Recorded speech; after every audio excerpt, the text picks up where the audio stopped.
ಅದು ಹೇಗಿದೆ? ಗುಪ್ತವಾಗಿದೆ, ಸುಪ್ತವಾಗಿದೆ, ಪ್ರಕಟವಾದ ಸ್ಥಿತಿಯಲ್ಲಿ ಇಲ್ಲ. ಈಗ ನಾವು ಒಂದು ಕಬ್ಬಿಣದ ವಸ್ತುವಿಗೂ ಬೆಂಕಿ ಹಚ್ಚಿರಿ, ಕಟ್ಟಿಗೆ ವಸ್ತುವಿಗೂ ಬೆಂಕಿ ಹಚ್ಚಿರಿ. ಕಬ್ಬಿಣದ ವಸ್ತು ಬೆಂಕಿಯನ್ನು ಹಿಡಿಯಲ್ಲ, ಕಟ್ಟಿಗೆ ವಸ್ತು ಹಿಡಿಯುತ್ತೆ. ಯಾಕಂದ್ರೆ ಕಬ್ಬಿಣದಲ್ಲಿ ಅಗ್ನಿ ಅಂಶ ಇಲ್ಲ, ಕಟ್ಟಿಗೆಯಲ್ಲಿ ಅಗ್ನಿ ಅಂಶ ಇದೆ. ಅದಕ್ಕಾಗಿ ಒಳಗಡೆ ಸುಪ್ತವಾಗಿರುವ ಅಗ್ನಿ ಹೊರಗಡೆ ಅಗ್ನಿಯ ಸ್ನೇಹವನ್ನು ಬೆಳೆಸ್ತಾ ಇದೆ.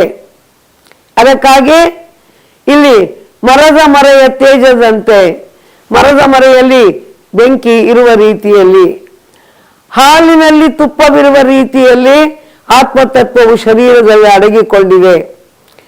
ಹಾಲನ್ನು ಸಂಸ್ಕರಿಸಿ ಹೆಪ್ಪು ಹಾಕಿ ಮಥನ ಮಾಡಿ ಬಂದ ಬೆಣ್ಣೆಯನ್ನು ಕರಗಿಸಿದಾಗ ತುಪ್ಪ ಗೋಚರವಾಗುವಂತೆ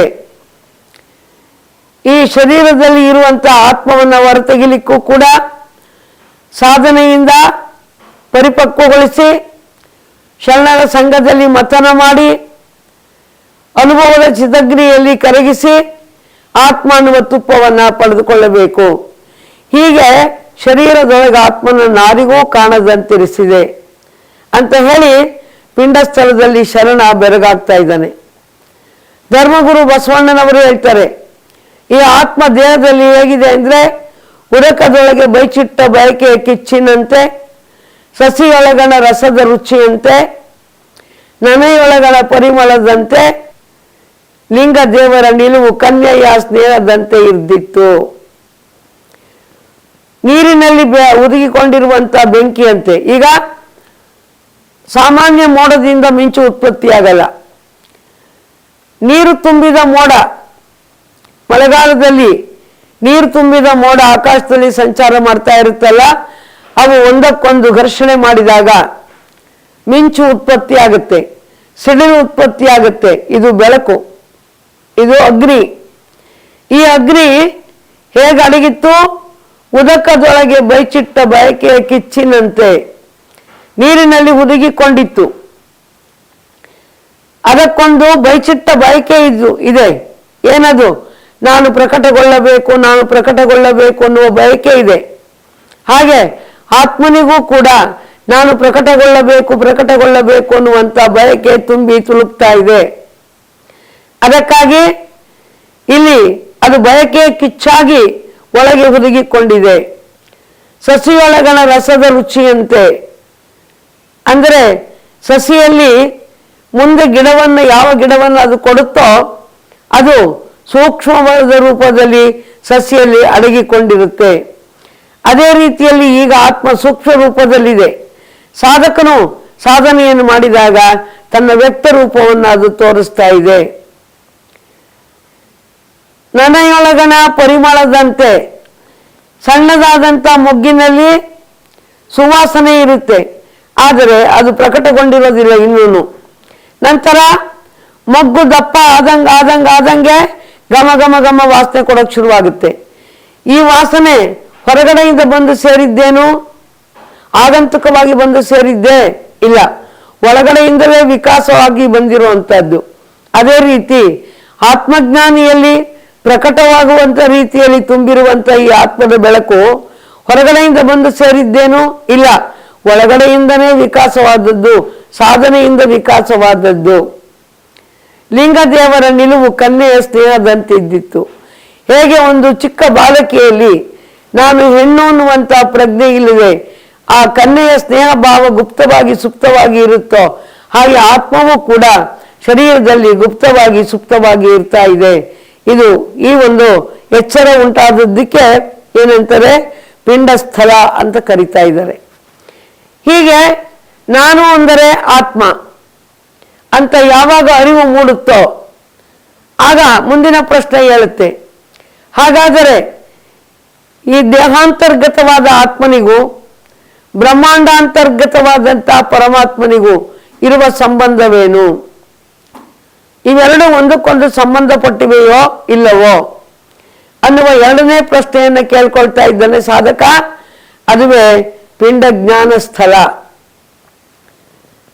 ಪಿಂಡಜ್ಞಾನ ಸ್ಥಳದಲ್ಲಿ ಇವನು ವಿಚಾರ ಮಾಡ್ತಾನೆ, ನಾನು ಅಂದ್ರೆ ಆತ್ಮ ಅಂತ ತಿಳ್ಕೊಂಡ್ಮೇಲೆ ಈ ಆತ್ಮನಿಗೂ ಪರಮಾತ್ಮನಿಗೂ ಸಂಬಂಧವಿದೆ. ಈ ಆತ್ಮ ಬೃಹತ್ ಪರಮಾತ್ಮನ ಒಂದು ಅಂಶ. ಪರಮಾತ್ಮ ಒಂದು ಮಹಾಜ್ವಾಲೆ, ಜೀವಾತ್ಮ ಅದರ ಒಂದು ಕಿಡಿ. ಜೀವಾತ್ಮ ಅದರ ಒಂದು ಕಿಡಿ, ಪರಮಾತ್ಮ ಒಂದು ಮಹಾಜ್ವಾಲೆ. ಆದ್ದರಿಂದ ಈ ಜೀವಾತ್ಮ ಪರಮಾತ್ಮ ಎರಡೂ ಸ್ವರೂಪತಃ ಒಂದೇ, ಗಾತ್ರದಲ್ಲಿ ಮಾತ್ರ ಬೇರೆ ಬೇರೆ. ಆದ್ದರಿಂದ ನಾನು ಬೇರೆ ಯಾರೂ ಅಲ್ಲ, ಆ ಪರಮಾತ್ಮನ ಒಂದು ಅಂಶವೇ ನಾನು, ಪರಮಾತ್ಮನ ಒಂದು ಅಂಶವೇ ನಾನು. ಈ ರೀತಿಯಾಗಿ ತಿಳ್ಕೊಂಡಾಗ ಉಂಟಾಗೋದೆ ಪಿಂಡ ಜ್ಞಾನ ಸ್ಥಳ. ಅದನ್ನು ಅಕ್ಕಮಾದೇವಿ ಎಷ್ಟು ಚೆನ್ನಾಗಿ ಹೇಳ್ತಾಳೆ.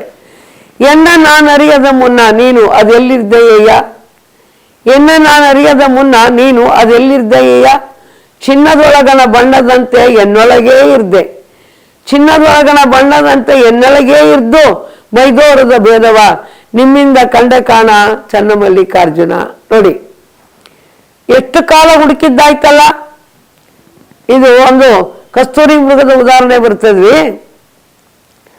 ಈ ಕಸ್ತೂರಿ ಮೃಗದ ಹೊಕ್ಕಳಲ್ಲಿ ಒಂದು ರೀತಿಯ ದ್ರವ ಸರಿಸ್ತದೆ, ಒಂದು ದ್ರವ ಹೊಕ್ಕಳಿನಲ್ಲಿ ಬೆವರದು, ಅದ್ರ ಬೆವರು ಸವಿಸ್ತದೆ. ಸವಿಸಿ ಅದು ಒಂದು ಗಂಟು ತರ ಆಗುತ್ತೆ ರೀ. ಹಾಗೆ ಅದು ಏನು ಸುವಾಸನೆ ಅಂದ್ರೆ ಆ ವಸ್ತುನ ಇಟ್ಟರೆ ಸಾಕ್ರಿ, ಘಮ ಘಮ ಘಮ ಘಮ ಘಮ ವಾಸನೆ ಬರ್ತಾ ಇರುತ್ತೆ. ಈ ಕಸ್ತೂರಿ ಮೃಗ ಈ ವಾಸನೆ ಎಲ್ಲಿಯದು ಅಂತೇಳಿ ಹುಡುಕೊಂಡು ತಿರುಗುತ್ತಂತೆ.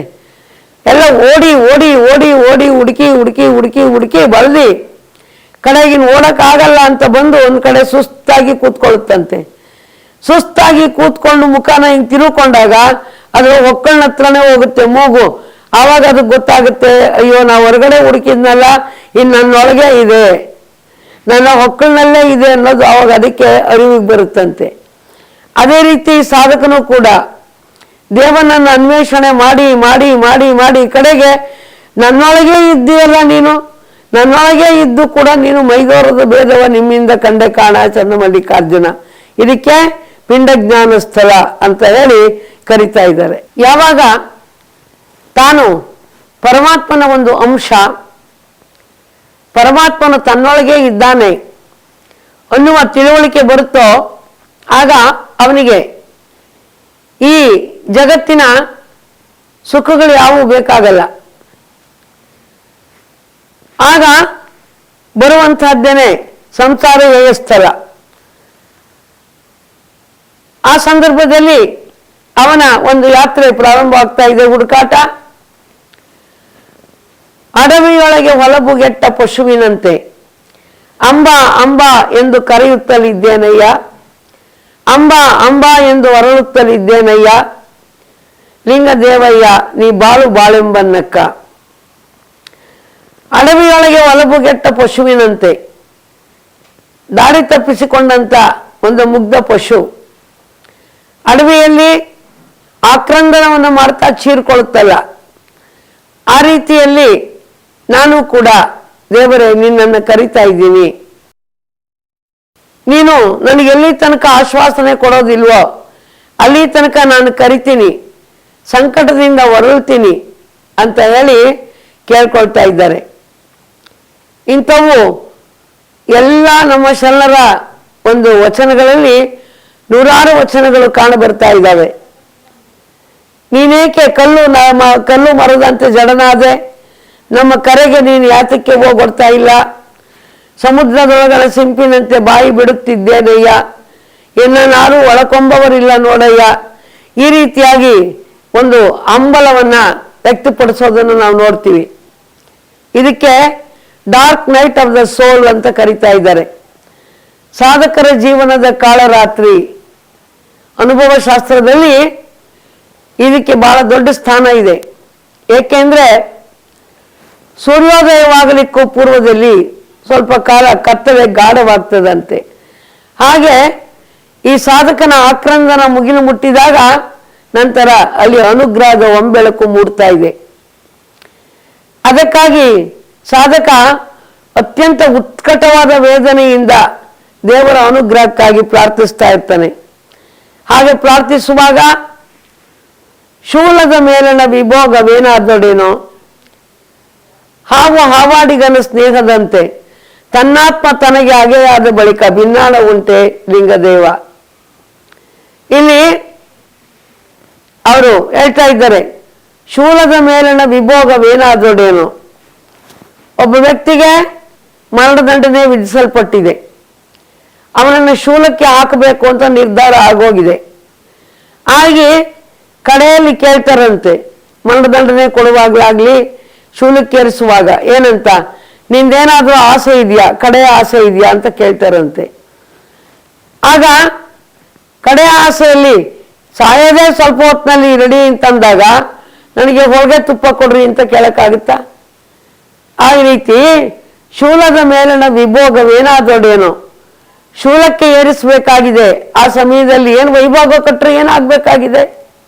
ಹಾಗೆ ಹಾವು ಹಾವಾಡಿಗನ ಸ್ನೇಹದಂತೆ ಈ ದೇಹ ಮತ್ತು ಮನಸ್ಸು ಇವೆರಡು ಹೇಗಿದಾವಪ್ಪ ಅಂದ್ರೆ ಹಾವು ಹಾವಾಡಿಗನ ಸ್ನೇಹದಂತೆ.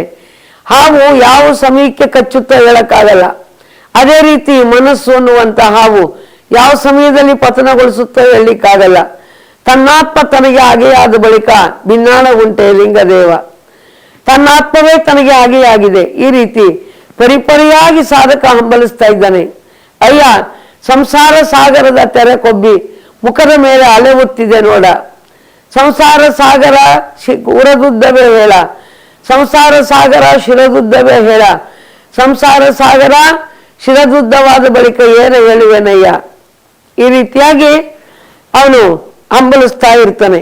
ಹಂಬಲಿಸಿ ನನಗೆ ಈ ಲೋಕದ ಸುಖಗಳು ಯಾವುವು ಬೇಡ, ಇವುಗಳಲ್ಲಿ ನನಗೆ ತೃಪ್ತಿ ಇಲ್ಲ ಅಂತ ಹೇಳಿ ಅವನು ಎಲ್ಲವನ್ನ ನಿರಾಕರಿಸ್ತಾ ಇದ್ದಾನೆ. ಇಂಥ ಒಂದು ಸಮಯದಲ್ಲಿ ಜೊತೆಗೆ ಅವನಿಗೆ ಗುರುಕಾರುಣ್ಯ ಅನ್ನುವಂಥದ್ದು ಕೂಡ ಬೇಕಾಗಿದೆ.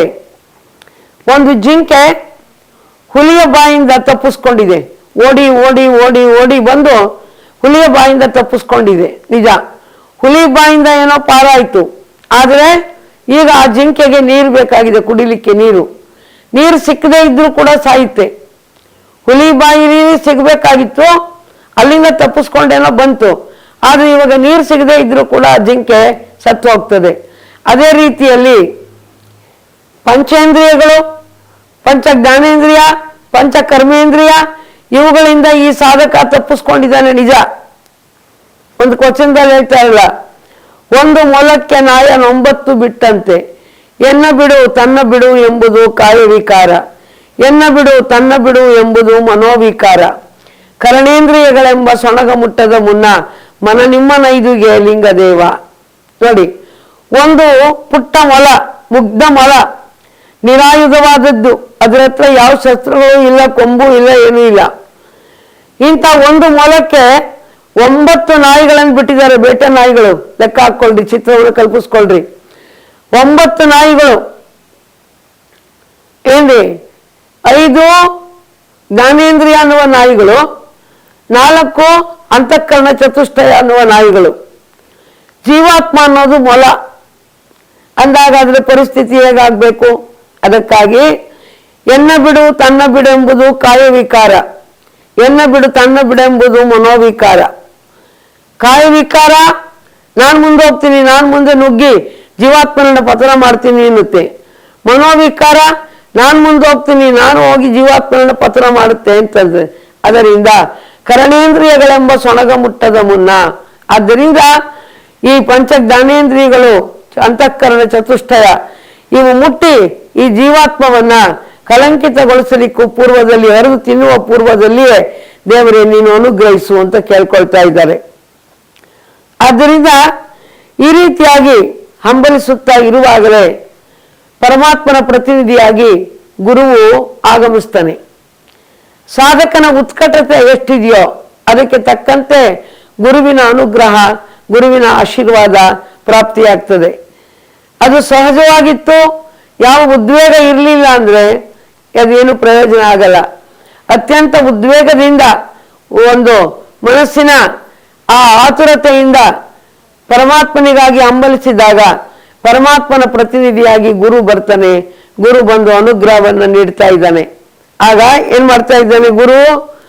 ಮೊದಲು ವಿಭೂತಿಯನ್ನು ಧರಿಸ್ತಾನೆ, ರುದ್ರಾಕ್ಷಿಯನ್ನ ಹಾಕ್ತಾನೆ, ಇಷ್ಟಲಿಂಗವನ್ನ ಧರಿಸ್ತಾನೆ. ಧರಿಸಿ ಸಾಧಕನಿಗೆ ಆಶ್ವಾಸನೆಯನ್ನು ಕೊಡ್ತಾನೆ. ನಾನಿದ್ದೇನೆ, ನಾನು ಮಾರ್ಗವನ್ನು ತೋರ್ತೇನೆ, ನೀನೇನು ಭಯಪಡಬೇಡ. ಅಂಜದೀರ್ ಮಗನೇ, ಭವದ ಮಾವೆ ಒದ್ದಲ್ಲಿ ಅದೇ ಸಲಹಿದ ಪ್ರೇಮ್. ಹೀಗೆ ಮಗುವೆ, ನೀನೇನು ಹೆದರಬೇಡ, ಭವದ ಮಾಲೆಗೆ ಒದ್ದಲಿಯದಂತೆ ನಿನ್ನನ್ನು ನಾನು ರಕ್ಷಿಸ್ತಾ ಇದ್ದೀನಿ ಅಂತ ಗುರು ಬಂದು ಆಶ್ವಾಸನೆಯನ್ನು ಕೊಡ್ತಾ ಇದ್ದಾನೆ. ಈಗ ಬೃಹತ್ತಾದಂಥ ಒಂದು ವಿದ್ಯುತ್ ಲೈನ್ ಹೋಗ್ತಾ ಇರುತ್ತೆ ಅನ್ಕೊಳ್ಳಿ, ಅವ್ರ ಮನೆ ಪಕ್ಕದಲ್ಲೇ ಹೋಗ್ತಾ ಇರುತ್ತೆ, ಆದರೆ ಅದರಿಂದ ವಿದ್ಯುತ್ ತಗೊಳ್ಳಿಕ್ ಬರಲ್ಲ. ಅದ್ರ ಕೆಳಗಡೆ ಇರುವಂಥ ಗುಡಿಸಲು ಕತ್ತಲಿನಲ್ಲೇ ಇರುತ್ತೆ. ಆಗ ಆ ಬೃಹತ್ ಲೈನಿನಿಂದ ಟ್ರಾನ್ಸ್ಫಾರ್ಮರ್ ಅನ್ನುವಂಥ ಒಂದು ಯಂತ್ರವನ್ನು ಹಾಕಿ ಇನ್ನೊಂದು ಸ್ವಲ್ಪ ಕಮ್ಮಿಗೆ ಮಾಡ್ಕೊಳ್ತಾರೆ. ಟ್ರಾನ್ಸ್ಫಾರ್ಮರ್ ಹಾಕಿ ಇನ್ನೊಂದು ಸ್ವಲ್ಪ ಕಮ್ಮಿಗೆ ಮಾಡಿಕೊಂಡು ನಂತರ ಏನು ಮಾಡ್ತಾರೆ, ಮನೆಗಳಿಗೆಲ್ಲ ಮೀಟರ್ಗಳನ್ನು ಕೊಡ್ತಾರೆ. ಮೀಟರ್ಗಳು ಕೊಟ್ಟ ಮೇಲೆ ಆ ಮೀಟರ್ನಿಂದ ನಿಮ್ಮ ಮನೆಗೆ ಎಷ್ಟು ಬೇಕೋ ಅಷ್ಟು ವಿದ್ಯುತ್ತನ್ನು ನೀವು ತಗೊಳ್ಬೋದು. ಅದೇ ರೀತಿಯಲ್ಲಿ ಪರಮಾತ್ಮ ಅನ್ನುವುದೇ ಬೃಹತ್ತಾದ ಲೈನು. ಅಲ್ಲಿಂದ ನೇರವಾಗಿ ಎಲ್ಲರಿಗೂ ಪಡ್ಕೊಳ್ಳಿಕ್ಕೆ ಬರೋದಿಲ್ಲ. ಆದ್ದರಿಂದ ಗುರು ಅನ್ನುವ ಟ್ರಾನ್ಸ್ಫಾರ್ಮರು ಪರಮಾತ್ಮನ ಪ್ರತಿನಿಧಿಯಾಗಿ, ಪರಮಾತ್ಮನ ಪರವಾಗಿ ಶಿಷ್ಯನಿಗೆ ಇಷ್ಟಲಿಂಗ ಅನ್ನುವ ಮೀಟರನ್ನು ಹಚ್ತಾನೆ. ಇಷ್ಟಲಿಂಗ ಅನ್ನುವ ಮೀಟರನ್ನು ಹಚ್ಚಿ ಇದರ ಸಹಾಯದಿಂದ ನೀನು ಎಲ್ಲ ಕಡೆಯಲ್ಲೂ ಕೂಡ ಜ್ಞಾನದ ಬೆಳಕನ್ನು ಹಚ್ಚಿಕೋ ಅಂತ ಹೇಳಿ ಸಾಧಕನಿಗೆ ಅವಕಾಶವನ್ನು ಮಾಡಿಕೊಡ್ತಾ ಇದ್ದಾನೆ. ಮಾಡಿಕೊಟ್ಟ ಮೇಲೆ ಹೀಗೆ ಭಸ್ಮವನ್ನು ಧರಿಸಿ ರುದ್ರಾಕ್ಷಿಯನ್ನು ಧಾರಣ ಮಾಡಿ ಇಷ್ಟಲಿಂಗವನ್ನು ನೀಡಿದ ಮೇಲೆ ಅಲ್ಲಿಗೆ ಅವನು ಭಕ್ತನಾದ. ಈಗ ಭಕ್ತ ಸ್ಥಳದ ಯಾತ್ರೆ ಪ್ರಾರಂಭವಾಗ್ತಾ ಇದೆ ಅನ್ನುವಂಥದ್ದನ್ನ ತಿಳ್ಕೊಳ್ಳೋಣ. ಭಕ್ತನ ದಿನಚರಿಯಲ್ಲಿ ದಿನನಿತ್ಯ 3 ಕ್ರಿಯೆಗಳು ಕಡ್ಡಾಯವಾಗಿ ಇರಬೇಕು. ಯಾವ್ಯಾವುದವು ಅಂದರೆ ಅರ್ಚನೆ, ಅರ್ಪಣೆ, ಅನುಭಾವ. ಅರ್ಚನೆ, ಅರ್ಪಣೆ, ಅನುಭಾವ ಅವನ ದಿನಚರಿಯಲ್ಲಿ ಇವು 3 ಕಡ್ಡಾಯ. ಸುಪ್ರಭಾತದಲ್ಲಿ ಇಷ್ಟಲಿಂಗಾರ್ಚನೆಯನ್ನು ಮಾಡಬೇಕು. ಸುಪ್ರಭಾತ ಸಮಯದಲ್ಲಿ ಅರ್ತಿಯಲ್ಲಿ ಲಿಂಗವ ನೆನೆದರೆ ತಪ್ಪುವವು ಅಪಮೃತ್ಯು ಕಾಲಕರ್ಮಂಗಳಯ್ಯ. ದೇವಪೂಜೆಯ ಮಾಟ ದುರಿತ ಬಂಧನ ದೋಟ. ಶಂಭು ನಿಮ್ಮಯ್ಯ ನೋಟ ಹಿಂಗದ ಕಣ್ಬೇಟ. ಸದಾ ಸನ್ನಿಹಿತನಾಗಿ ಶರಣೆಂಬುವುದು ನಂಬುವುದು ಜಂಗಮಾರ್ಚನೆಯ ಮಾಟ ಲಿಂಗದೇವನ ಕೂಡುವ ಕೂಟ. ಈ ವಚನದಲ್ಲಿ ಭಕ್ತನ ದಿನಚರಿಯನ್ನ ಧರ್ಮಗುರು ಬಸವಣ್ಣನವರು ಸಮಗ್ರವಾಗಿ ಹೇಳಿದ್ದಾರೆ. ಸುಪ್ರಭಾತ ಸಮಯದಲ್ಲಿ ಅರ್ತಿಯಲ್ಲಿ ಲಿಂಗವ ನೆನೆದರೆ, ಬೆಳಗಿನ ಹೊತ್ತು ಅದರಲ್ಲಿಯೂ ಕೂಡ ಪೂಜೆಗೆ ಬೆಳಗಿನ ಜಾವದ 3 ಗಂಟೆಯಿಂದ 6 ಗಂಟೆಗೆ ಅತ್ಯಂತ ಪ್ರಶಸ್ತವಾದಂಥ ಸಮಯ. ಏಕೆಂದರೆ ಉಳಿದ ಲೌಕಿಕ ಜನಗಳೆಲ್ಲ ಸಕ್ಕರೆ ನಿದ್ದೆ ಮಾಡುವಂಥ ಸಮಯ ಅದು. ಏನ್ರಿ, ಅವಾಗ ಬರೋ ನಿದ್ದೆಗೆ ಸಕ್ಕರೆ ನಿದ್ದೆ ಅಂತ ಕರೀತಾರೆ. ತುಂಬ ಸ್ವೀಟ್ ಡ್ರೀಮ್ಸ್ ಬೀಳ್ತಾ ಇರ್ತವೆ, ಆವಾಗ ಹೇಳೋದು ಬಹಳ ಕಷ್ಟ. ಸಾಧಕ ಆ ಸಮಯದಲ್ಲಿ ಹೇಳಲಿಕ್ಕೆ ಅನುಕೂಲ. ಅದನ್ನೇ ಇನ್ನೊಂದು ವಚನದಲ್ಲಿ ಧರ್ಮಗುರು ಬಸವಣ್ಣವರು ಹೇಳಿದ್ದಾರೆ, ಗಾಂಧಾರಿ ಮಾಂಧಾರಿ ಎಂಬ ಅಹೋರಾತ್ರಿಯಲ್ಲಿ ಲಿಂಗವ ಪೂಜಿಸಬೇಕು, ಲಿಂಗವ ಪೂಜಿಸಬೇಕು. ಏನು, ಊರ ಕೋಳಿ ಕೂಗದ ಮುನ್ನ, ಕಾಡ ನವಿಲು ಒದರದ ಮುನ್ನ ಲಿಂಗವ ಪೂಜಿಸಬೇಕು. ಗೋವುಗಳ ಕೊಲ್ಲುವ ಪಾಪಿಯ ದನಿಯು ಕೇಳದ ಮುನ್ನ ಲಿಂಗವ ಪೂಜಿಸಬೇಕು ಅಂತ ಹೇಳ್ತಾರೆ. ಅಂದ್ರೆ ಇಲ್ಲಿ ಈ ವಚನದ ಪ್ರಕಾರ ಬೆಳಿಗ್ಗೆ ನಮಾಜ್ ಮಾಡ್ತಾರೆ ನೋಡ್ರಿ. ಬೆಳಗ್ಗೆ ಹೊತ್ತು ಮುಸ್ಲಿಮರು ಬೆಳಗಿನ ಜಾವ ಒಂದು ನಮಾಜ್ ಮಾಡ್ತಾರೆ. ಈ ನಮಾಜಿನ ಧ್ವನಿ ಕೇಳಕ್ಕೂ ಪೂರ್ವದಲ್ಲಿ ಅಂತ. ಏಕೆಂದ್ರೆ ಭಾರತ ದೇಶದಲ್ಲಿ ಯಾರು ಗೋವುಗಳನ್ನು ಕೊಲ್ತಾ ಇರಲಿಲ್ಲ. ಅವರು ಬಂದ ಮೇಲೇನೆ ಗೋವುಗಳನ್ನು ಕೊಲ್ಲೋದು ಶುರುವಾಯಿತು. ಅದಕ್ಕೋಸ್ಕರ ಗೋವುಗಳ ಕೊಲ್ಲುವ ಪಾಪಿಯ ದನಿಯ ಕೇಳದ ಮುನ್ನ ಅಂತ ಹೇಳ್ತಾರೆ. ಅದಕ್ಕೋಸ್ಕರ ಇಲ್ಲಿ ಬೆಳಗಿನ ಆ ಧ್ವನಿ ಕೇಳಕ್ಕೂ ಪೂರ್ವದಲ್ಲಿ ಅಷ್ಟರಲ್ಲಿ ನಾವು ಪೂಜೆಯನ್ನು ಮುಗಿಸ್ಕೊಂಡ್ಬಿಡ್ಬೇಕು ಅಂತ ಹೇಳಿ ಧರ್ಮಗುರುವಿನ ಒಂದು ಆದೇಶ. ಹೀಗೆ ಸುಪ್ರಭಾತ ಸಮಯದಲ್ಲಿ ಅಂದರೆ ಊರ ಕೋಳಿ ಕೂಗುತ್ತೆ, ಕಾಡ ನವಿಲು ಒದರೋದು ಬೆಳಗಿನ ಜಾವದ ವೇಳೆ. ಅದಕ್ಕಾಗಿ ತನ್ನೊಡನೆ ಮಲಗಿದ್ದ ಸತಿಯನ್ನೆಬ್ಬಿಸದೆ. ಈ ವಚನದಿಂದ ಹೇಳೋ ಮಾತೇನಪ್ಪ ಅಂತಂದ್ರೆ, ಇದು ವಚನ ಕೇವಲ ಸನ್ಯಾಸಿಗಳಿಗೆ ಮಾತ್ರ ಸುಪ್ರಭಾತದಲ್ಲಿ ಎದ್ದು ಪೂಜೆ ಮಾಡೋದಕ್ಕೆ ಅನ್ವಯ ಆಗಲ್ಲ, ಗೃಹಸ್ಥರಿಗೂ ಕೂಡ ಆಗುತ್ತೆ. ಯಾಕಂದ್ರೆ ಒಂದು ವೇಳೆ ಹೆಂಡತಿ ಎದ್ದು ಸಹಕಾರ ಮಾಡದಿದ್ರೂ ಪರವಾಗಿಲ್ಲ, ಗಂಡು ಮಕ್ಕಳು ಎದ್ದು ಪೂಜೆ ಮಾಡ್ಕೋಬೇಕು. ಅದೇ ರೀತಿ ಗಂಡು ಮಕ್ಕಳು ಎದ್ದು ಸಹಕಾರ ಮಾಡದಿದ್ರೂ ಪರವಾಗಿಲ್ಲ, ಹೆಣ್ಣು ಮಕ್ಕಳು ತಂಪಾಡಿಗೆ ತಾವು ಸಾಧಕರಿದ್ರೆ ಪೂಜೆಯನ್ನು ಮಾಡ್ಕೊಂಡು ಬಿಡ್ಬೇಕು ಅಂತೇಳಿ ಈ ವಚನದ ಒಂದು ಮರ್ಮ.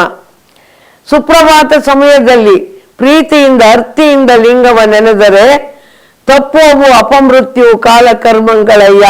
ಕಷ್ಟ ಕಾರ್ಪಣ್ಯ ಕಾಲ ಕರ್ಮ ಎಲ್ಲವೂ ತಪ್ಪಿ ಹೋಗ್ತವೆ. ದೇವ ಪೂಜೆಯ ಮಾಟ ದುರಿತ ಬಂಧನದೋಟ. ಏನು? ದೇವ ಪೂಜೆಯ ಮಾಟ ದುರಿತ ಬಂಧನದೋಟ. ಪರಮಾತ್ಮನ ಪೂಜೆಯನ್ನು ಮಾಡಿದರೆ ದುರಿತ ಬಂಧನಗಳೆಲ್ಲವೂ ಕೂಡ ಓಡ್ತವಂತೆ. ಶಂಭು ನಿಮ್ಮಯ್ಯ ನೋಟ ಹಿಂಗದ ಕಣ್ಬೇಟ. ಆಮೇಲೆ ಸದಾ ಸನ್ನಿಹಿತನಾಗಿ ಶರಣೆಂಬುವುದು ನಂಬುವುದು. ಸದಾ ಸನ್ನಿಹಿತನಾಗಿ ಅಂದ್ರೆ ನಾವು ಯಾವುದೇ ಕಾರ್ಯವನ್ನ ಮಾಡ್ತಾ ಇದ್ರೂ ಕೂಡ ನಮ್ಮ ಮನಸ್ಸನ್ನ ಪರಮಾತ್ಮನಲ್ಲಿ ನಾವು ತೊಡಗಿಸಿರ್ಬೇಕು. ನಮ್ಮ ಬಹಿರಂಗ ಮನಸ್ಸು ಲೋಕದಲ್ಲಿ ವ್ಯವಹಾರವನ್ನು ಮಾಡ್ತಾ ಇರ್ಬೋದು, ಆದರೆ ನಮ್ಮ ಅಂತರಂಗ ಮನಸ್ಸೇನೈತಲ್ಲ ಅದು ದೇವರಲ್ಲಿ ವಿಲೀನವಾಗಿರ್ಬೇಕು ಯಾವಾಗಲೂ ಕೂಡ. ಅದಕ್ಕಾಗಿ ಅರವಿಂದಾಶ್ರಮದ ಶ್ರೀ ಮದರ್ ಅವರು ಹೇಳ್ತಾರೆ, an avatar the free speaking is one who is conscious of the presence and power of the divine. ಯಾರು ಪರಮಾತ್ಮನ ಶಕ್ತಿ ಮತ್ತು ಅವನ ಒಂದು ಇರುವಿಕೆಯ ಬಗ್ಗೆ ಸದಾ ಅರಿವನ್ನ ಹೊಂದಿರ್ತಾರೋ ಅವರು ಅವತಾರಿಕರು ಅನ್ನೋ ಮಾತನ್ನು ಹೇಳ್ತಾ ಇದ್ದಾರೆ. ಅದಕ್ಕಾಗಿ ಒಂದು ಮನಸ್ಸು ಬಹಿರಂಗ ಜಗತ್ತಿನಲ್ಲಿ ವ್ಯವಹಾರ ಮಾಡ್ತಾ ಇದ್ರು ಕೂಡ ಅಂತರ್ಮನ ದೇವರೊಳಗೆ ತಲ್ಲೀನವಾಗಿರಬೇಕು. ಸದಾ ಸನ್ನಿಹಿತನಾಗಿ ಶರಣೆಂಬುವುದು ನಂಬುವುದು. ದೇವರಿಗೆ ಶರಣಾಗತನಾಗಬೇಕು ಮತ್ತು ದೃಢವಾಗಿ ನಂಬಬೇಕು. ಆಮೇಲೆ ಜಂಗಮಾರ್ಚನೆಯ ಮಾಟ ಲಿಂಗ ದೇವನ ಕೂಡುವ ಕೂಟ. ನಂತರ ಜಂಗಮಾರ್ಚನೆಯ ಮಾಟ ಅದು ಸಮಾಜಕ್ಕೆ ಸಂಬಂಧಪಟ್ಟದ್ದು. ಜಂಗಮಾರ್ಚನೆ ಎಲ್ಲ ಸಮಾಜಕ್ಕೆ ಸಂಬಂಧಪಟ್ಟದ್ದು. ಸಮಾಜಕ್ಕೆ ಸಂಬಂಧಪಟ್ಟಿದ್ದು ಯಾವುದು ಅದನ್ನ ನಂತರ ಇವಾಗ ಹೇಳ್ತಾ ಇದ್ದೀನಿ ನಾನು. ಅದಕ್ಕಾಗಿ ಮೊದಲು ಅರ್ಚನೆ, ಸುಪ್ರಭಾತ ಸಮಯದಲ್ಲಿ ಅರ್ಚನೆಯನ್ನ ಮಾಡಬೇಕು. ಅದಾದ ಮೇಲೆ ಜಂಗಮಾರ್ಚನೆಯ ಮಾಟ ಅಂತ ಧರ್ಮಗುರು ಹೇಳಿದ್ದಾರೆ. ಎರಡನೇದು ಅರ್ಪಣೆ. ಅರ್ಪಣೆ ಅರ್ಪಣಾ ತತ್ವದಲ್ಲಿ ಏನು ಬರುತ್ತಪ್ಪ ಅಂದ್ರೆ ಕಾಯಕ ದಾಸೋಹ ಪ್ರಸಾದ. ಸತ್ಯಶುದ್ಧವಾದ ಕಾಯಕವನ್ನು ಮಾಡಿ ಧನವನ್ನು ಸಂಪಾದಿಸಬೇಕು. ಸತ್ಯಶುದ್ಧ ಕಾಯಕವನ್ನು ಮಾಡಿ ಧನವನ್ನು ಸಂಪಾದಿಸಬೇಕು ಮೊದಲನೇದು. ಹೀಗೆ ಸಂಪಾದಿಸಿದ ಹಣದಲ್ಲಿ ಒಂದು ಪಾಲನ್ನು, ಒಂದು ಆದಾಯದ ಪಾಲನ್ನು ಸಮಾಜಕ್ಕಾಗಿ ಧರ್ಮಕ್ಕಾಗಿ ದಾಸೋಹ ಮಾಡಬೇಕು, ಧನ ದಾಸೋಹ. ಈ ರೀತಿ ಮಾಡಿದಾಗ ಮಾತ್ರ ನಾವು ಉಣ್ಣುವುದು ಪ್ರಸಾದವಾಗ್ತದೆ. ಕಾಯಕವನ್ನು ಮಾಡದೆ ತಿಂದ್ರೆ ಅವಾಗ ಉಂಡದ್ದು ಪ್ರಸಾದ ಆಗಲ್ಲ. ಕಾಯಕವನ್ನು ಮಾಡಿ ಗಳಿಸಿಯೂ ಕೂಡ ಒಂದು ವೇಳೆ ಅವನಿಗೆ ದಾಸೋಹಕ್ಕೆ ವಿನಿಯೋಗಿಸಲಿಕ್ಕೆ ಮನಸ್ಸಿಲ್ಲದೆ ಇದ್ರೆ ಆವಾಗಲೂ ಅವನು ಉಂಡದ್ದು ಪ್ರಸಾದ ಆಗೋಲ್ಲ.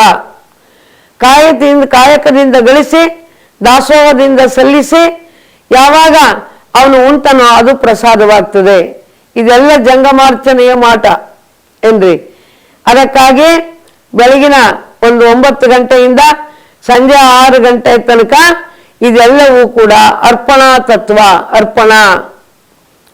ಆಮೇಲೆ ಬರುವುದು ಅನುಭಾವ, ಶರಣರ ಸಂಘ, ಒಡನಾಟ, ಅಧ್ಯಯನ. ಏನು ಅಧ್ಯಯನವನ್ನು ಮಾಡಬೇಕು ಸಾಯಂಕಾಲದ ವೇಳೆಯಲ್ಲಿ. ಆಮೇಲೆ ಶರಣರ ಸಂಘದಲ್ಲಿ ಒಡನಾಟವನ್ನು ಮಾಡಬೇಕು, ಅನುಭವಗೋಷ್ಠಿಯಲ್ಲಿ ಭಾಗವಹಿಸಬೇಕು. ಎಷ್ಟೇ ದೊಡ್ಡ ಮನುಷ್ಯ ಆಗಿರಲಿ ಸಮಾಜವನ್ನು ಬಿಟ್ಟು ಬದುಕಬಾರದು. ಅದಕ್ಕಾಗಿ ಒಂದು ವಚನದಲ್ಲಿ ಬಹಳ ಚೆನ್ನಾಗಿ ಹೇಳ್ತಾರೆ, ಆಕಾಶದ ಮಾವಿನ ಫಲವೆಂದರೇನು, ಕೊಯ್ಯಲಿಲ್ಲ ಬೆಲ್ಲಲಿಲ್ಲ. ಲಿಂಗದೇವನ ಶರಣರ ಅನುಭವವಿಲ್ಲದವರು ಎಲ್ಲಿದ್ದರೇನು ಎಂತಾದರೇನು. ಸಮಾಜವನ್ನು ಬಿಟ್ಟು ಶರಣರ ಸಂಘವನ್ನು ಬಿಟ್ಟು ಇರುವಂತವರು ಎಲ್ಲಿದ್ರೇನು ಎಂತಾದರೇನು ಅನ್ನೋ ಮಾತನ್ನ ಹೇಳ್ತಾ ಇದ್ದಾರೆ. ಅದಕ್ಕಾಗಿ ಸಂಜೆ ವೇಳೆಯಲ್ಲಿ ಅನುಭಾವ. ಈ ರೀತಿಯಾಗಿ ಭಕ್ತನ ದಿನಚರಿಯಲ್ಲಿ ಅವನು ತತ್ವಗಳನ್ನ ಅಳವಡಿಸ್ಕೋಬೇಕು ಅನ್ನೋದನ್ನ ನೋಡ್ತೀವಿ. ಈಗ ಭಕ್ತ, ಮಹೇಶ, ಪ್ರಸಾದಿ, ಪ್ರಾಣಲಿಂಗಿ, ಶರಣ, ಐಕ್ಯ, ಈ 6 ಹಂತಗಳಲ್ಲಿ ಮೊದಲನೇದು ಭಕ್ತ ಸ್ಥಳದಲ್ಲಿ ಬರುವುದು ಶ್ರದ್ಧಾ ಭಕ್ತಿ. ಮಹೇಶ್ವರ ಸ್ಥಳದಲ್ಲಿ ಬರುವುದು ನಿಷ್ಠಾ ಭಕ್ತಿ. ಪ್ರಸಾದಿ ಸ್ಥಳದಲ್ಲಿ ಬರುವುದು ಅವಧಾನ ಭಕ್ತಿ. ಪ್ರಾಣಲಿಂಗಿ ಸ್ಥಳದಲ್ಲಿ ಬರುವುದು ಅನುಭವ ಭಕ್ತಿ. ಶರಣ ಸ್ಥಳದಲ್ಲಿ ಬರುವುದು ಆನಂದ ಭಕ್ತಿ. ಐಕ್ಯ ಸ್ಥಳದಲ್ಲಿ ಬರುವುದು ಸಮರಸ ಭಕ್ತಿ. ಭಕ್ತಿ ತುಂಬಾ ಸೂಕ್ಷ್ಮವಾಗ್ತಾ ಹೋಗ್ತದೆ ಏನ್ರಿ. ಮೊದಲು ಶ್ರದ್ಧೆಯಿಂದ ಪ್ರಾರಂಭ ಆಗುತ್ತೆ, ಡಿವೋಷನ್, ಶ್ರದ್ಧೆ, ದೇವರಲ್ಲಿ ಅನನ್ಯವಾದ ಶ್ರದ್ಧೆ. ಗುರು, ಲಿಂಗ, ಜಂಗಮದಲ್ಲಿ ಶ್ರದ್ಧೆ. ಬೌದ್ಧ ಧರ್ಮದಲ್ಲಿ ಬುದ್ಧಂ ಶರಣಂ ಗಚ್ಛಾಮಿ, ಧಮ್ಮಂ ಶರಣಂ ಗಚ್ಛಾಮಿ, ಸಂಘಂ ಶರಣಂ ಗಚ್ಛಾಮಿ ಅಂತ 3 ಮಾತುಗಳನ್ನು ಹೇಳಲಾಗುತ್ತೆ. ಅದೇ ರೀತಿ ಕ್ರೈಸ್ತ ಧರ್ಮದಲ್ಲಿ turn to Lord Jesus, turn to Lord Jesus, turn to God, join the holy fellowship. ಯೇಸುವಿನ ಕಡೆಗೆ ತಿರುಗು, ದೇವರ ಕಡೆಗೆ ತಿರುಗು, ನೀನು ಪವಿತ್ರಾತ್ಮರ ಸಂಘವನ್ನು ಸೇರು. ಅದೇ ರೀತಿ ನಾವು ಗುರುವಿಗೆ ಶರಣಾಗಬೇಕು, ಗುರು ಬಸವಣ್ಣನಿಗೆ ಶರಣಾಗಬೇಕು, ಲಿಂಗ ದೇವನಿಗೆ ಶರಣಾಗಬೇಕು, ಆಮೇಲೆ ಶರಣ ಗಣಕ್ಕೆ ಶರಣಾಗಬೇಕು. ಈ ರೀತಿಯಾಗಿ ನಮ್ಮ ಶ್ರದ್ಧೆಯನ್ನ ಬಲಗೊಳಿಸ್ಕೋಬೇಕು. ಈ ಶ್ರದ್ಧೆ ಮುಂದೆ ನಿಷ್ಠೆ ಆಗಿ ಪರಿವರ್ತನೆ ಆಗ್ತದೆ. ಅದಕ್ಕೆ ಡಿಟರ್ಮಿನೇಷನ್. ಮೊದಲನೇದು ಲಿಂಗದೇವನಲ್ಲಿ ಅನನ್ಯವಾದ ಭಕ್ತಿಯನ್ನು ಬೆಳೆಸ್ಕೋಬೇಕು, ಡಿವೋಷನ್. ಅದಾದ ಮೇಲೆ ಬರೀ ನಂಬಿಕೆಯನ್ನು ಬೆಳೆಸ್ಕೊಂಡ್ರೆ ಸಾಲದು, ಡಿಟರ್ಮಿನೇಷನ್ ಅಥವಾ ನಿಷ್ಠೆಯನ್ನು ಬೆಳೆಸ್ಕೋಬೇಕು. ಏನಂತ ಅಂದ್ರೆ, ನಾನು ಎಂಥ ಪ್ರಸಂಗದಲ್ಲಿಯೂ ಕೂಡ ಪರಮಾತ್ಮನನ್ನಲ್ಲದೆ ಅನ್ಯಕ್ಕೆ ತಲೆಬಾಗುವುದಿಲ್ಲ ಏನ್ರಿ. ಅರಗು ತಿಂದು ಕರಗುವ ದೈವ, ಉರಿಯ ಕಂಡರೆ ಮುರುಟುವ ದೈವ, ಅವಸರ ಬಂದರೆ ಮಾರುವ ದೈವ, ಅಂಜಿಕೆ ಆದರೆ ಹೂಳುವ ದೈವ, ಇವನೆಂತೂ ಸರಿ ಎಂಬೆನಯ್ಯ. ಸಹಜ ಭಾವ ನಿಜ ಐಕ್ಯ, ಲಿಂಗ ದೇವನೊಬ್ಬನೇ ದೇವ. ಇಬ್ಬರು ಮೂವರು ದೇವರೆಂದು ಉಬ್ಬುಬ್ಬಿ ಮಾತನಾಡಬೇಡ, ದೇವನೊಬ್ಬನೇ ಕಾಣಿರೋ. ನೋಡ್ರಿ, ಅಖಂಡ ನಿಷ್ಠೆ. ನಂಬಿದ ಹೆಂಡತಿಗೆ ಗಂಡನೊಬ್ಬ ಕಾಣಿರೋ, ನಂಬಬಲ್ಲ ಭಕ್ತಂಗೆ ದೇವನೊಬ್ಬ ಕಾಣಿರೋ. ಬೇಡ ಬೇಡ ಅನ್ಯ ದೈವದ ಸಂಘ ಬೇಡ, ಅನ್ಯ ದೈವವೆಂಬುದು ಆದರೆ ಕಾಣಿರೋ. ಲಿಂಗ ದೇವ ಕಂಡರೆ ಮೂಗ ಕೊಯ್ವ ಕಾಣಿರೋ. ನೋಡಿ, ಇಲ್ಲಿ ಹೇಳ್ತಾ ಇದ್ದಾರೆ ಏಕನಿಷ್ಠೆಯನ್ನು ಬೆಳೆಸ್ಕೊಳ್ಬೇಕು. ಯಾವ ರೀತಿಯ ಮಹೇಶ್ವರ ಸ್ಥಳದಲ್ಲಿ ತತ್ವ ಏಕನಿಷ್ಠೆ. ಈ ರೀತಿ ಮಾಡುವಾಗ ಉರಿ ಬರಲಿ ಸಿರಿ ಬರಲಿ ಬೇಕು ಬೇಡೆನ್ನನು, ಆ ನಿಮ್ಮ ಹಾರೇನು ಮಾನವರ ಬೇಡೆನು. ಈ ರೀತಿಯ ಛಲವನ್ನ ಬೆಳೆಸ್ಕೋಬೇಕು. ಆರು ಮುನಿದು ನಮ್ಮನೇನ ಮಾಡುವರು, ಊರು ಮುನಿದು ನಮ್ಮನೆಂತು ಮಾಡುವುದು. ನಮ್ಮ ಕುನ್ನಿಗೆ ಕೂಸ ಕೊಡಬೇಡ, ನಮ್ಮ ಸೊಣಗಂಗೆ ತಳಿಗೆಯ ನಿಕ್ಕಬೇಡ. ಆನೆಯ ಮೇಲೆ ಹೋಗನ ಶ್ವಾನ ಕಚ್ಚಬಲ್ಲದೆ. ನೋಡಿ, ಎಂಥ ಒಂದು ಧೈರ್ಯ, ಎಂಥ ಒಂದು ಆತ್ಮವಿಶ್ವಾಸ. ಎನ್ನ ಹೆಣನ ಮೇಲೆ ಕಂಚಿಟ್ಟುಂಡರೆಯೋ ನಿಮಗೆ ಶರಣೆಂಬುದ ಮಾಡೆನು. ಮತ್ತು ಹೇಳ್ತಾರೆ, ಜಂಬೂ ದ್ವೀಪ ನವಖಂಡ ಪೃಥ್ವಿಯೊಳಗೆ ಕೇಳಿದಯ್ಯ ಎರಡಾಳಿನ ಭಾಷೆಯ. ಕೊಲುವೆನೆಂಬ ಭಾಷೆ ದೇವನದಾದರೆ ಗೆಲುವೆನೆಂಬ ಭಾಷೆ ಭಕ್ತನದು. ಸತ್ಯವೆಂಬ ಕೂರೊಳಗನೆ ಕಳೆದುಕೊಂಡು ಸದ್ಭಕ್ತರು ಗೆದ್ದರು ಕಾಣ ಲಿಂಗದೇವ. ನೋಡಿದ್ರಿ, ಇದೆಲ್ಲವೂ ಕೂಡ ನಿಷ್ಠೆಗೆ ಸಂಬಂಧಪಟ್ಟಂತ ವಚನಗಳು, ಗಣಾಚಾರದ ವಚನಗಳು. ಮಹೇಶ್ವರ ಸ್ಥಳದ ನಿಷ್ಠೆ ಎರಡನೆಯದು. ನಿಷ್ಠೆ ಆದ ನಂತರ ಇದು ಅವಧಾನ ಭಕ್ತಿ. ಅವಧಾನ ಭಕ್ತಿ ಅಂತಂದ್ರೆ ಅತ್ಯಂತ ಎಚ್ಚರಿಕೆಯಿಂದ ಮೈಯೆಲ್ಲ ಕಣ್ಣಾಗಿ ತನ್ನ ಮನಸ್ಸಿನ ಮೀಸಲು ಕೆಳದ ರೀತಿಯಲ್ಲಿ ಸಾಧಕ ಮುಂಜಾಗ್ರತೆಯನ್ನು ವಹಿಸ್ತಾ ಇದ್ದಾನೆ. ಕಣ್ಣು ಮೀಸಲು ಶಿವನ, ಕೈ ಮೀಸಲು ಶಿವನ, ಕಾಲು ಮೀಸಲು ಶಿವನ, ನಾಲಿಗೆ ಮೀಸಲು ಶಿವನ, ಮನ ಮೀಸಲು ಶಿವನ. ಈ ಮೀಸಲು ಬೀಸದ ಹೋಗದಿದ್ದರೆ ಆತನೇ ಜಗದೀಶ ಕಾಣ ರಾಮನಾಥ. ಇದಕ್ಕೇನು ಹೇಳ್ತಾರೆ? ಅವಧಾನ ಭಕ್ತಿ ಅಂತ ಕರೀತಾರೆ, ಡೆಡಿಕೇಶನ್. ಮೊದಲು ಡಿವೋಷನ್ ಆಯಿತು, ಮಹೇಶ್ವರ ಸ್ಥಳದಲ್ಲಿ ಡಿಟರ್ಮಿನೇಷನ್ ಆಯಿತು, ಈಗ ಪ್ರಸಾದಿ ಸ್ಥಳದಲ್ಲಿ ಡೆಡಿಕೇಶನ್, ಸಂಪೂರ್ಣ ಶರಣಾಗತಿ. ಉರಿ ಬರಲಿ ಸಿರಿ ಬರಲಿ ಬೇಕು ಬೇಡೆನ್ನೆನು, ಪರಮಾತ್ಮನಲ್ಲಿ ಅನನ್ಯವಾದಂಥ ವಿಶ್ವಾಸ ಏನ್ರಿ, ಇದು ಬಹಳ ಮುಖ್ಯವಾದದ್ದು. ಏಕೆಂದ್ರೆ ಏನಾದರೂ ಒಂದು ಸ್ವಲ್ಪ ಕಷ್ಟ ಬರ್ತಿದ್ದಂತೇನೆ ಮನುಷ್ಯ ನಾನು ದೇವ್ರ ಪೂಜೆನೆ ಬಿಟ್ಬಿಟ್ಟೆ ಕಣ್ರಿ, ಏನು ಇಂಥದ್ದೊಂದು ಕಷ್ಟ ಬಂತು, ಮನಸ್ಸಿಗೆ ತುಂಬ ತ್ರಾಸಾಯ್ತು ನನಗೆ, ಆವಾಗಿಂದ ನಾನು ಲಿಂಗ ಪೂಜೆ ಬಿಟ್ಬಿಟ್ಟಿದ್ದೀನಿ ನೋಡ್ರಿ ಅಂತ ಹೇಳ್ತಾರೆ ಭೂಪರು. ಕಷ್ಟ ಬಂದಾಗ ಹಿಂದಿನ ಜನ್ಮದ ಕರ್ಮದ ಫಲವಾಗಿ ಕಷ್ಟಗಳು ಬರ್ತಾ ಇರ್ತವೆ. ಹಿಂದಿನ ಜನ್ಮದ ಕರ್ಮದ ಫಲವಾಗಿ ಕಷ್ಟಗಳು ಬಂದಾಗ ಇನ್ನಷ್ಟು ಹೆಚ್ಚು ಪೂಜೆಯನ್ನು ಮಾಡಬೇಕು. ಯಾಕೆ ಅಂದರೆ ಈಗ ಒಂದು ದಿಬ್ಬ ಹತ್ತುತ್ತಾ ಇರ್ತೀವಿ, ಸಹಜವಾಗಿ ಕಾರು ಹೋಗ್ತಾ ಇರ್ಬೇಕಾದ್ರೆ ಏನು ತೊಂದರೆ ಆಗಲ್ಲ. ದಿಬ್ಬ ಹತ್ತುವಾಗ ತೊಂದರೆ ಆಗುತ್ತೆ, ಆವಾಗ ವಾಪಸ್ ಬರ್ತೀವಿ ನಾವು, ಇಲ್ಲ ಅವಾಗ ಗೇರ್ ಚೇಂಜ್ ಮಾಡಿಕೊಂಡು ಮತ್ತೆ ಸ್ಪೀಡ್ ಪಿಕಪ್ ಮಾಡಿಕೊಂಡು ದಿಬ್ಬ ಹತ್ತುತ್ತೀವಿ. ಅದೇ ರೀತಿ ಕಷ್ಟಗಳು ಬಂದಾಗ ಇನ್ನಷ್ಟು ಶ್ರದ್ಧೆಯಿಂದ ಬೇಡ್ಕೊಳ್ಬೇಕು, ಇನ್ನಷ್ಟು ನಂಬಿಕೆಯಿಂದ ಬೇಡ್ಕೊಂಡಾಗ ಆ ಕಷ್ಟದಿಂದ ಪಾರಾಗಲಿಕ್ಕೆ ಅವಕಾಶ ಸಿಗ್ತಾ ಇದೆ. ಪ್ರಸಾದಿಯ ಜೀವನದಲ್ಲಿ ಏನೇ ಬರಲಿ ಅದೆಲ್ಲವೂ ಕೂಡ ಪರಮಾತ್ಮನ ಒಂದು ಪ್ರಸಾದ ಅಂತ ಅವನು ಭಾವಿಸ್ಕೊಳ್ತಾನೆ. ಒಂದೂರಲ್ಲಿ ಒಬ್ಬ ಶರಣ ಇದ್ದ, ಅವನ ಹತ್ರ ಒಂದು ಬಹಳ ಉತ್ತಮವಾದಂಥ ಕುದುರೆ ಇತ್ತು. ಆ ಭಾಗದಲ್ಲಿ ಯಾರ ಹತ್ರನೂ ಅಂತ ಕುದುರೆ ಇರಲಿಲ್ಲ, ಅಂತ ಒಂದು ಜಾತಿ ಕುದುರೆ. ಈ ಜಾತಿ ಕುದುರೆ ಮೇಲೆ ಒಬ್ಬ ಕಳ್ಳನ ಕಣ್ಣು ಬಿತ್ತು. ಒಂದು ದಿವಸ ಮನೆ ಹತ್ರ ಲಾಯದಲ್ಲಿ ಆ ಕುದುರೆಯನ್ನು ಕಟ್ಟಿ ಹಾಕಿದ್ರು. ಕಳ್ಳ ಏನು ಮಾಡ್ದ, ರಾತ್ರಿ ಹೊತ್ತಿನಲ್ಲಿ ಬಂದು ಆ ಕುದುರೆಯನ್ನು ಬಿಚ್ಕೊಂಡು ತಗೊಂಡು ಹೊರಟೋಗ್ಬಿಟ್ಟ. ಅವನೊಬ್ಬ ಶರಣ ಇದ್ದ. ಆಗ ಈ ಉಳಿದವರೆಲ್ಲ ಇರ್ತಾರಲ್ಲ, ಅವ್ರಂದ್ರು, ನೋಡಿದ್ರೇನ್ರಿ ನೀವು ದೇವರು ದೇವರು ಅಂತೇಳಿ ದೇವ್ರನ್ನ ಎಷ್ಟು ನಂಬಿದ್ದೀರಿ, ಆದರೆ ದೇವ್ರು ಯಾಕೆ ಕಾಯ್ಲಿಲ್ಲ, ನಿಮ್ದು ಕುದುರೆ ಕಳವಾಯ್ತು ನೋಡ್ರಿ, ದೇವರು ನಿಮ್ಮನ್ನ ಕಾಯ್ಲಿಲ್ವಲ್ಲ ಅಂತ ಅಂದ್ರು. ಆವಾಗ ಆ ಶರಣ ಹೇಳಿದ, ದೇವರು ನನಗೆ ತುಂಬ ಉಪಕಾರವನ್ನು ಮಾಡಿದ್ನಪ್ಪ. ಅದೇಂಗ್ರಿ ಕುದುರೆ ಕಳ್ತನ ಆಯ್ತಲ್ರಿ, ನಿಜ ನೋಡು ಆ ಕಳ್ಳನ ಕಣ್ಣು ಕುದುರೆ ಮೇಲೆ ಇತ್ತು. ಈಗ ಬಂದು ನನ್ನ ರಾಯದಿಂದ ಬರೀ ಕುದುರೆ ಅಷ್ಟೇ ತಗೊಂಡೋದ. ಒಂದು ವೇಳೆ ನಾನು ಕುದುರೆ ಮೇಲೆ ಹೋಗುವಾಗ ಬಂದು ಅಟ್ಯಾಕ್ ಮಾಡಿ ನನ್ನನ್ನು ಕೊಂದು ತಗೊಂಡೋಗಿದ್ರೆ ಏನ್ ಮಾಡ್ತಿದ್ರಿ?